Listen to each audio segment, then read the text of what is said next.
Hello বন্ধুরা, আমার খাওয়া দাওয়া চ্যানেলে তোমাদের সবাইকে ওয়েলকাম।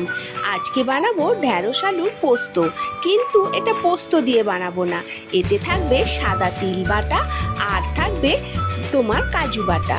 এখানে আমি কড়াই তেল গরম করে সামান্য একটু জিরে ফোড়ন দিয়ে কেটে রাখা আলু আর ঢ্যাঁড়সটা দিয়ে একটু হালকা করে ভেজে নেব। তারপর এতে পরিমাণ মতো নুন দিয়ে আবারও এটাকে ভাজা করে নেব। যখন কালারটা ঠিক এরকম আসবে তখন এতে লঙ্কা গুঁড়ো আর হলুদের গুঁড়ো দিয়ে মশলাটাকে ভালো করে আমি ঢ্যাঁড়স আলুর সাথে কষিয়ে নেব। তারপরে সেই মশলাটা যেটা আছে তিল বাটা আর কাজু বাটা, এই বাটা মশলাটা দিয়ে এবার আমি ভালো করে এটাকে একটু ঢ্যাঁড়স আলুর সাথে নেড়ে পুরো কষিয়ে নেব। তারপর পরিমাণ মতো জল দিয়ে ঢাকনা দিয়ে দেবো। আলুটা সেদ্ধ হয়ে গেলে আর এটা পুরো একদম শুকনো শুকনো হয়ে গেলে রেডি হয়ে যাবে আমার তিল কাজু বাটা দিয়ে ঢ্যাঁড়স পোস্ত।